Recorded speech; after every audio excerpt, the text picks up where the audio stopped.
Welcome again to another edition of Islands of Sanity. I'm your host, Carolyn Baker. Here in the Northern Hemisphere, the days are getting shorter, the nights longer, and of course, the Earth is heating at rates faster than anyone could have predicted. We had the hottest October ever recorded in human history, and the Arctic and Antarctic ice continues to melt as sea levels rise. And here in the US, we are embroiled in the biggest psychotic episode our country has ever witnessed as the impeachment of Donald Trump moves forward. All of it is enough to make us anxious, sad, angry, and of course, sink us deeply into despair, which is why this podcast is so important. My commitment to you and to all of us is to help create islands of sanity in a sea of chaos. And I hope that today's edition of the podcast will help you find such an island. You know, one of the most important qualities of a mature, whole person is the capacity to hold opposite concepts, opposite feelings, and opposite perspectives in the same body. Sometimes that's extremely difficult and seemingly impossible. For example, let's take a rather simple concept. In the Northern Hemisphere, it's very cold outside right now. But at the same time, it is a fact that the Earth is heating up at an unprecedented rate. In the moment, we don't feel the heat, we only feel the cold, and yet we know that both realities are true. A more complicated example would be that the climate is in chaos and systems are collapsing, but at the same time, we're attempting to maintain some semblance of order, stability, and safety in our lives through institutions and governments. These will eventually collapse and be useless to us, but in the moment, they serve a number of purposes. What is more, the way in which they collapse is very important in terms of the loss of life, misery, and suffering the collapse causes humans and the Earth community. It is immature and naive to think that because governments and institutions are in the process of collapsing, that taking an active part in their well-being is foolish because they are collapsing. As more suffering and loss of life occur, it is our moral obligation to make sure that, as much as possible, people have clean water to drink, decent food to eat, and some options for shelter and healthcare.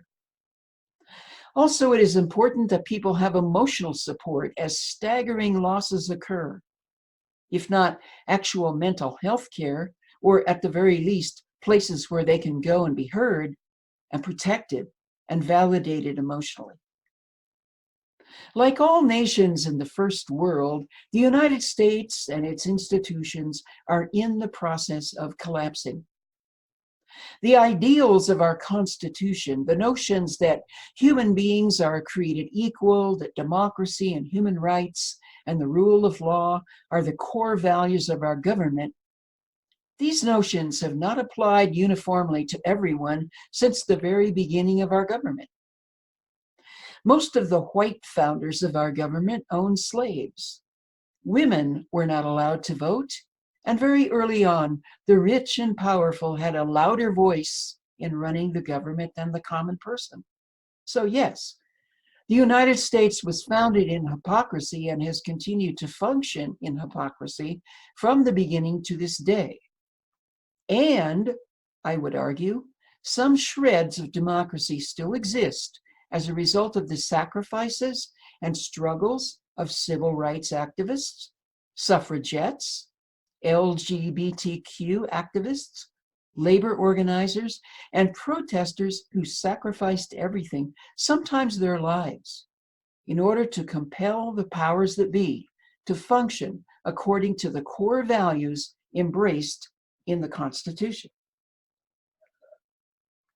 However, the premise of infinite growth on a finite planet has undermined all of industrial civilization, and as a result, industrial civilization is crumbling. This is an indisputable fact, and we must keep it in mind as we carry on with what for what is for now our normal daily lives. This also means that we give up the notion that at this point in the collapse, we can do anything to stop it, or that if we just vote for the right president, he or she will stop it. It can't be stopped, but the impact of the crash can be minimized.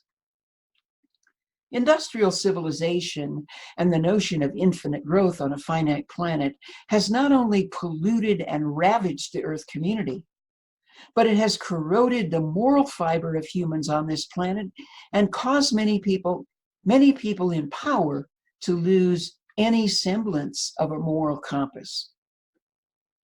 If you've not read Paul Levy's Dispelling Wetiko book, you must. Paul Levy, a Jungian therapist in Portland, Oregon, is very familiar with Carl Jung's concept of the human shadow. And in Dispelling Wetiko, and that's spelled Wetiko, Levy deeply explores the Cree native notion of Wetiko and how it has permeated our culture. Essentially, Wetiko is pure evil. Like the expression selling one's soul, it is the abandonment of our moral compass in order to have money, power, or anything that makes us feel better about ourselves, no matter who we must harm or demean or even kill. Wetiko rules our culture, and all of us are influenced by it in some way, but not all of us are possessed by it. Many of the people who rule our government are possessed by it. Others aren't. One of the forms of Wetiko that we're witnessing all over the world right now is the rise in authoritarianism. That is, the notion that rule by one person or one group of people is preferable to a democratic system in which representatives of the people make decisions collaboratively based on the rule of law and human rights. After all, the latter system, or so-called democratic system, is messy and it takes time. A faster and easier way to make decisions is to have one person in charge of making them, at the expense of the well-being of the rest of the people. We see authoritarianism in countries like North Korea, ruled by Kim Jong-un, in Russia, ruled by Vladimir Putin, the Philippines, ruled by Rodrigo Duterte, Hungary and its Prime Minister Viktor Orban, and Turkey's President Erdogan. The administration of Donald Trump in this country was essentially created by people committed to authoritarianism like Steve Bannon, Sebastian Gorka, Stephen Miller, and others. These folks are actually committed to what Steve Bannon calls the deconstruction of the administrative state, which means that the three branches of government we have in the United States must be destroyed so that an authoritarian ruler like Donald Trump can rule on behalf of corporations and the financial interests of the wealthiest 1% of the population. Even with the three branches of government we have had since our founding, the 1% has been the beneficiary of much of our government policies. But what the authoritarians demand is unabashed rule by the 1% in the form of one man, and I do mean one man. Currently, the United States is embroiled in the impeachment of its president, Donald Trump. We don't know the end result of this process because it has only happened 3 times in our history, and each time has been very different, resulting in different outcomes. I'm not going to recite a litany of Donald Trump's offenses, but what I know is that the United States, like all nations on earth, is in a collapse process. The kind of chaos and conflict that surround Trump is characteristic of what happens in countries at the end of a civilization. Nevertheless, I'm not willing to write off the ordeal in the name of collapse. What we're going through as a culture is painful, but it's also very important. Our current national drama is a microcosm of the crisis in meaning that we see all over the planet. When we're talking about meaning, which can be a very abstract concept, we can narrow it down a bit by asking the question, what matters most to us? As citizens, even in a collapsing culture, does the notion of democracy, imperfect and inconsistent as it is in our country, matter to us? Does the rule of law, also imperfect and inconsistent as it is, matter to us? Does the principle that no one is above the law matter to us? As the collapse process unfolds, what happens if we ignore the impeachment conflict and rationalize that it doesn't matter because civilization is collapsing anyway? What happens if someone who has blatantly committed countless criminal acts remains in power? And more consequential, what happens if an authoritarian leader is allowed to shred the Constitution and essentially become a dictator? What happens if that leader sets in motion a succession of other dictators who will preside over and massively oppress the Earth community at the same time that its own and other governments are collapsing? I have long since departed from the notion that climate catastrophe can be stopped. It can't. But that naive wish is not the same as a government intentionally doing everything in its power to rape, pillage, and plunder the Earth community with its anti-environmental policies.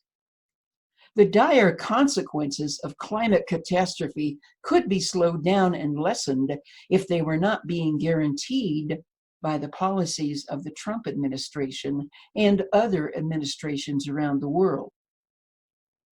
For me, the current impeachment process is important because how collapse happens in the United States is just as important as the fact that it is happening. Collapse may ultimately become a very authoritarian process, but we do not have to sign up for that or simply roll over and allow it by doing nothing. What is more, I personally will not ignore or scoff at it because of the previous transgressions, foreign and domestic, that the United States has committed in the past. But here's an island of sanity I want to share with you today, no matter how you feel about the impeachment process. I found it very useful to look more deeply at the word authoritarian and actually utilize its meaning to create an island of sanity for myself. The word authoritarian has within it the word author. When someone else has authority over you, you cannot be the author of your own life. When we are not the authors of our own lives, creative energy must be channeled into survival, and hardening one's heart feels necessary in order to protect oneself and one's loved ones. While it is true that our country has foisted power and control on millions of other people throughout our history, our own form of government has not been authoritarian. In fact, it was founded in revolt against authoritarianism. Authoritarianism is anti-human because it is not our human nature to be controlled, repressed, or live under hierarchy. However, since the forces of authoritarianism are pervasive at certain times in human history, such as they are in this moment, one must remain vigilant, both individually and collectively, by committing to the hard work of protecting human rights and the essential freedoms of liberal democracy. Let me turn for a moment to a poet and a line from one of his poems. The poet is an American one, Theodore Roethke. He once asked in a poem, "What is madness but nobility of soul at odds with circumstance?"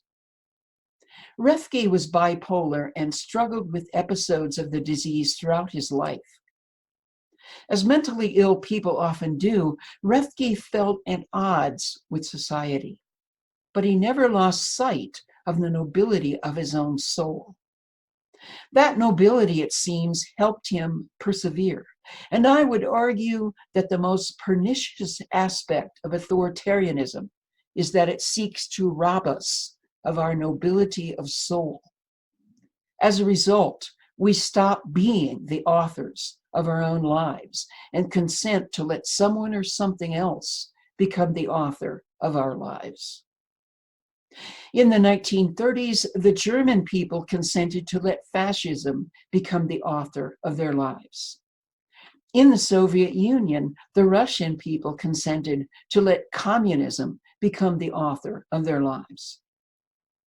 But what is required of us when we commit to being the author of our own lives? First of all, let's consider the necessity of self-care. Our nobility of soul often erodes as we undervalue or ignore our own self-care. A toxic culture does not value physical, emotional, or spiritual health because it's a culture of death.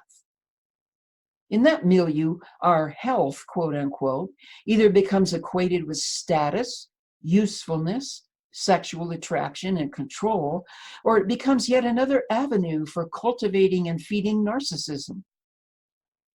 However, as we increasingly value life and our deepest humanity, our nobility of soul, we find ourselves taking better care of ourselves through diet, exercise, and adequate sleep and rest, and space for reflection, solitude, and spiritual practice. Not only is self-care good for us, it flies in the face of a culture of death, and perhaps is one of the most powerful forms of resistance to that culture. Grassroots activist Shelley Tagilsky states that self-care itself is an act of resistance. In her observation of the lifestyles of activists over many years, Adrienne Marie Brown in Pleasure Activism writes, quote, "I've seen how denying our full, complex selves, denying our aliveness and our needs as living, sensual beings, increases the chance that we will be at odds with ourselves, our loved ones, our co-workers, and our neighbors on this planet," unquote. Activists sometimes live like martyrs who deny themselves proper rest, food, healthy friendships, spiritual enrichment, and the enjoyment of art, beauty, and sexual pleasure. In this kind of political asceticism, they injure the nobility of their souls. While they may be extremely erudite and well-informed regarding current events, they do not nurture the mind with meditation or non-escapist mindfulness practices. Many suffer from a dearth of emotional intelligence, sometimes ignoring or repressing emotions such as grief or fear. The heart and soul become arid and armored, while the body may suffer from lack of exercise, play, or direct contact with nature. One of the great revolutionaries of all time, Emma Goldman, wrote, "If I can't dance, I don't want to be part of your revolution." Lack of self-care directly stifles our aliveness. We eventually may become so focused on the cause that we begin to die. Obviously, the extinction of species, including our own, and our natural trajectory toward death dictate that we are dying every single day. However, we further consent to a culture of death by failing to care for ourselves physically, mentally, emotionally, and spiritually. We hasten our death and ignore what so many noble of soul in the face of resistance and death have taught us. Viktor Frankl in Auschwitz displayed extraordinary nobility of soul, as did Thomas More in the Tower of London, Nelson Mandela through 27 years in prison, Sophie Scholl as she willingly walked to the guillotine as the sentence for her resistance against Nazi engulfment of Germany, and of course, Martin Luther King Jr. in the Birmingham jail. A West African proverb states, "When death comes, may it find you fully alive." Some would argue that self-care is narcissistic. What makes you so special or entitled to it, they ask. But I ask, if you wish to liberate the oppressed from their chains, you must bear the weight of your own chains, or not. In the activist protests against self-care, I hear a twisted survival guilt and an amorphous self-flagellation that serves no one, particularly one's own soul. A recent example of commitment to prioritizing self-care is the former Kansas City, Missouri mayoral candidate, Jason Kander. A brilliant attorney, author, Army veteran, politician, husband and father, dropped out of the 2019 mayoral campaign because he realized that he needed treatment for post-traumatic stress disorder. His decision was beyond courageous and risky. Would he be forever labeled as weak, unstable, or even mentally ill? How many other politicians would publicly announce such a decision? This was a moment in his life best described by the name of his son, True. Perhaps being vibrantly alive is the best revenge. Perhaps it's the most authentic ingredient in our nobility of soul. Authoritarian perspectives thrive in times of war, inequality, and racial divide, in a time when nobility of soul is devoured or diminished. It also thrives in a culture that places high value on overachievement, busyness, and speed, digital or otherwise. From my perspective, one of the most potent ingredients for maintaining nobility of soul is eros. Defined by popular culture as synonymous with sexual pleasure, eros is actually our sense of embodiment, our enjoyment of connectedness with other human beings and with nature, our appreciation of beauty and pleasure, and our capacity to deeply reflect and make meaning in our lives. Our nobility of soul also has to do with dignity, kindness, integrity, and our core values, how we treat each other and the earth community. We live in a time of extreme gaslighting, the culture and other individuals telling us that we don't see what we see or know what we know. We are daily invited to sell our souls in exchange for money, power, fame, and the care and feeding of our egos. Our vigilance regarding Wetiko and our commitment to protecting the nobility of soul does put us at odds with circumstance. And yet, these do not automatically condemn us to madness. Rather, these are sovereign declarations that we, not any institution or regime, are authors of our own lives. If you found value in today's podcast, I invite you to leave a donation on the podcast page from which you're listening to today's episode.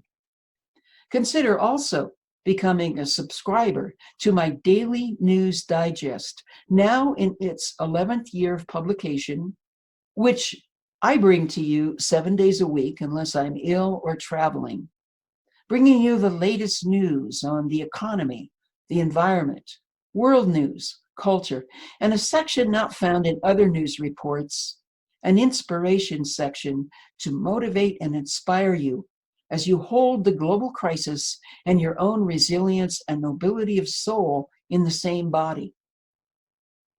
Also, if you are over the age of 50 and would like to be part of a 6-session online writing group called Aging and Saging in Raging Times, visit my website at carolynbaker.net to learn more and register for the event. Until next time, find and create islands of sanity in the many seas of chaos.